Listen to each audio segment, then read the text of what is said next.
Hi friends, welcome to my channel. Gautam Ahalya స్టూల్ మీది నుండి కింద పడిపోబోతున్న సంఘటనని గుర్తు తెచ్చుకొని టెన్షన్ పడుతూ పైన ఆకాశంలోకి చూస్తూ నిలబడతాడు. అప్పుడు అహల్య గౌతమ్ దగ్గరికి వచ్చి, ఏంటండి ఇలా చేశారు? నా కోసం మీ వాళ్ళతో గొడవ పెట్టుకుంటారా? బుజ్జిగాన్ని అన్నరాని మాటలు అన్నారు. వాళ్ళు ఎంత ఫీల్ అయ్యారో తెలుసా మీకు అని గౌతమ్పై అహల్య అరుస్తూ ఉంటుంది. అప్పుడు అహల్య, సరేనండి, నేను వాళ్ళతో గొడవ పెట్టుకున్నాను, కానీ మీరేంటండి అలా స్టూల్ ఎక్కి అలా చేస్తున్నారు? నేను కరెక్ట్ టైంకి రాకపోయి ఉంటే మీరు కింద పడితే మీ పరిస్థితి ఏంటి? మీ కడుపులోని బిడ్డ పరిస్థితి ఏంటి? ఏమైనా ఆలోచించారా మీరు అని అరుస్తుంటాడు గౌతమ్. అప్పుడు అహల్య, సారీ అండి, ఇంకొకసారి ఇలా చేయడు, జాగ్రత్తగా ఉంటాను అని అంటూ ఉంటుంది.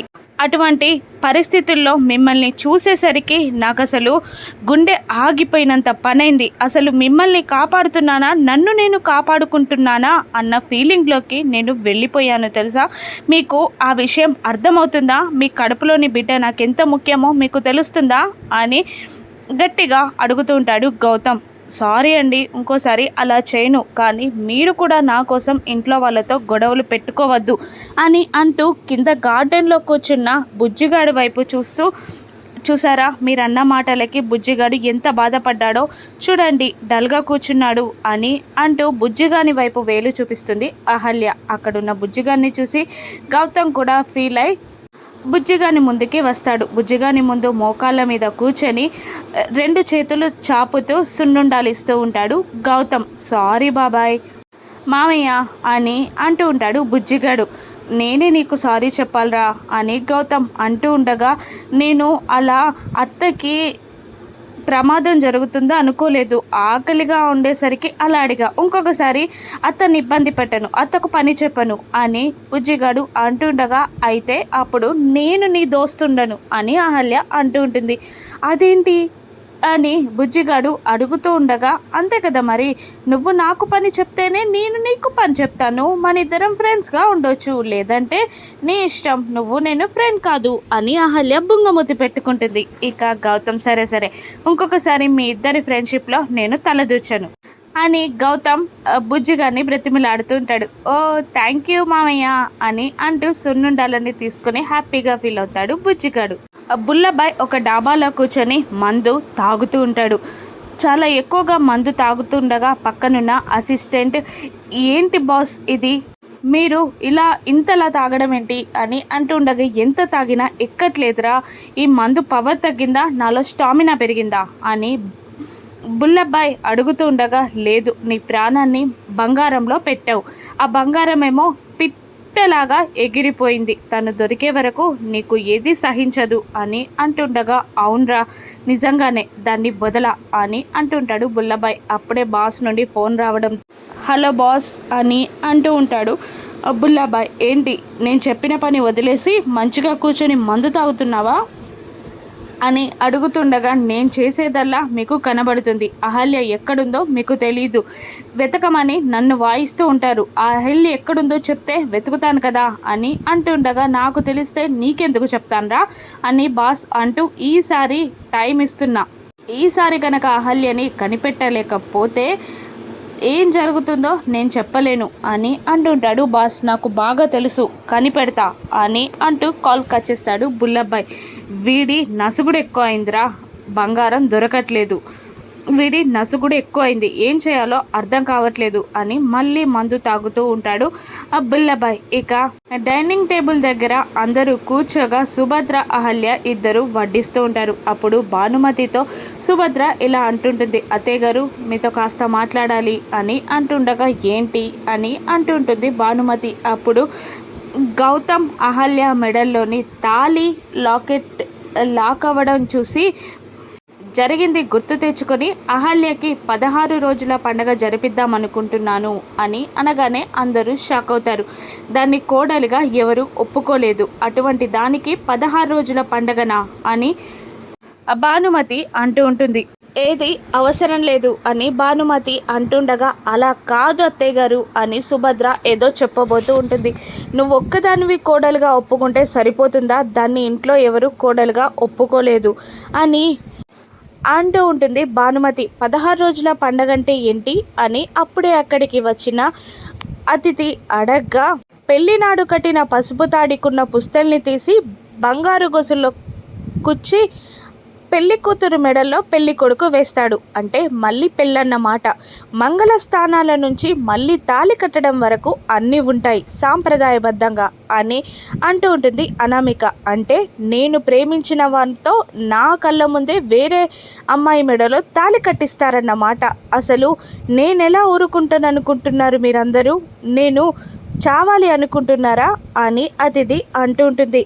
ఇక అలా అనకమ్మా అతిథి అని సుభద్ర అంటూ ఉండగా, ఇక అర్జున్ ప్రసాద్, మీరు ప్రేమించుకున్నట్టు నలుగురికి తెలియకుండా చేసే వ్యవహారం కాదు ఇది, సాంప్రదాయబద్ధమైంది, చేసి తీరాల్సిన పని అని అంటూ ఉంటాడు అర్జున్. అంటే నా ప్రేమకి ఎటువంటి వాల్యూ లేదా అని అతిథి అంటూ ఉండగా, నేను అలా అనలేదమ్మా.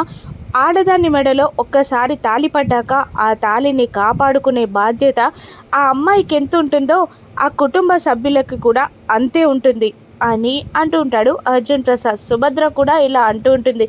అహల్య మెడలో తాళి పెరిగితే కష్టం, గౌతమ్కి కీడు, అర్థం చేసుకోమ్మా అని అంటూ ఉండగా అతిథి సైలెంట్ అయిపోతుంది.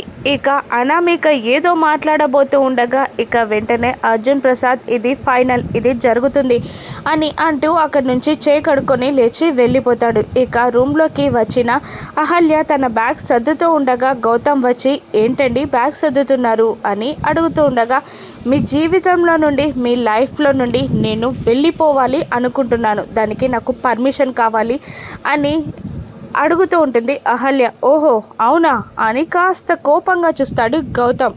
అవునండి, నా కన్నిటి జీవితంలో మీ జీవితాన్ని కొట్టుకుపోనివ్వాలి అనుకోలేదు. నా వల్ల మీ బంగారి భవిష్యత్తుని నేను నాశనం చేస్తానని ఎలా అనుకున్నారు? నా కారణంగా మీ భవిష్యత్తు నాశనం అవ్వడం నాకు ఇష్టం లేదు. కష్టాలతో కన్నీళ్లతో కూడుకున్న నా జీవితంతో మీ జీవితం కొట్టుకుపోవడానికి వీల్లేదు. కొందరికి అందినవి దొరకవు, కొందరికి దొరుకుతాయి.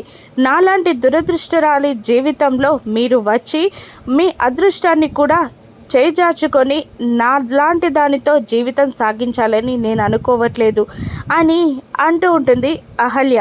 నా కారణంగా మీరిద్దరూ విడిపోవడం నాకు ఇష్టం లేదు. మీరు ఆ రోజు ఆవేశంతో చేసిన పనికి ఈరోజు మళ్ళీ 16 రోజుల పండగ అని మళ్ళీ ఆధారాలతో చేస్తున్నారు, అది నాకు ఇష్టం లేదు అని అంటూ ఉంటుంది అహల్య. ఓహో అవునా, అయినా నాది ఆవేశం బాధ అని నేను ఎప్పుడైనా చెప్పానే మీకు? నాది బాధ్యత. నా దగ్గరికి వచ్చిన పేషెంట్ని ఎలా బాధ్యతగా ట్రీట్ చేస్తానో మిమ్మల్ని అలాగే ట్రీట్ చేస్తున్నా. నాది స్వార్థం. మీ కడుపులో ఉన్న ఇంద్ర బిడ్డపై నాది స్వార్థం.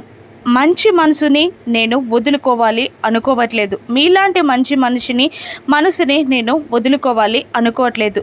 భర్తల మీపై నాకు అధికారం లేకపోయినా మీ కడుపులో ఉన్న బిడ్డపై నాకు అధికారం ఉంది అని అంటూ ఉంటాడు గౌతమ్. అది కాదండి అని ఏదో చెప్పినా కూడా నాది ఆవేశం కాదు, బాధ్యత, అంతే తప్ప మిమ్మల్ని ఎక్కడికి వెళ్ళనివ్వను. అయినా నాది నేను చూసుకుంటే మీరెక్కడికి వెళ్ళిపోతారు అని అడుగుతుండగా, అమ్మా నాన్న లేవనప్పుడు నేను చావాలి అనుకున్నాను, కానీ ఇందిరా గారు అమ్మమ్మ గారు చనిపోయాక ఎందుకు బ్రతుకుతున్నానా అనుకున్నాను, కానీ ఇప్పుడు మాత్రం చావను, నా బిడ్డని కూడా కాపాడుకుంటాను అని అంటూ ఉండగా, నా బిడ్డపై నాకు అధికారం ఉంది, మీరు ఎక్కడికి వెళ్ళడానికి వీల్లేదు అని అంటూ వెళ్ళిపోతాడు గౌతమ్. ఇక నందు ఇంట్లో యామిని భోజనం చేయట్లేదని పని మనిషి చెప్పగానే అన్నం ప్లేట్తో యామిని దగ్గరికి వెళ్తాడు. ఏంటమ్మా ఉపవాసం చేస్తున్నావా అంటుండగా, దీక్ష చేస్తున్నా, నువ్వు శ్రావ్య మెడలో తాళి కట్టడానికి వీల్లేదు అని అంటుండగా, ఏంటమ్మా ఇలా మాట్లాడుతున్నావు అని నందు అంటుండగా, నాకన్నా నీకు శ్రావ్య ఎక్కువనా అని అడుగుతుండగా, లేదమ్మా, అమ్మ ప్రేమ విలకట్టలేనిది అని నందు అంటుండగా, అందుకే కదా నా బిడ్డ కోసం నేను దీక్ష చేస్తున్నా అని అంటూ ఉంటుంది యామిని. ఏం చేసినా నేను శ్రావ్యని పెళ్లి చేసుకోవడం మాత్రం ఆపను అని అంటుండగా, అంటే నీ చెల్లి నాకన్నా శ్రావ్య ఎక్కువనా అని అడుగుతూ ఉంటుంది యామిని. ఎవరేం చెప్పినా కూడా నాకు నా ప్రేమే ముఖ్యం అంటూ అక్కడ నుండి వెళ్ళిపోగానే అన్నం ప్లేట్ని విసిరు కొడుతుంది యామిని. అప్పుడే ఏదో సిగ్నేచర్ కోసం మేనేజర్ రాగానే గోడాంలో స్టాక్ని క్లియర్ చేశారా అని అడుగుతుండగా, లేదు మేడం, అవన్నీ ఎక్స్పైర్ అయిపోయాయి, సేల్స్ లేదు అని అంటుంటాడు మేనేజర్. కోపంగా చూస్తుంది యామిని. ఇక యామిని ఏం చేస్తుంది రాను ఎపిసోడ్స్లో చూద్దాం. Thank you for watching.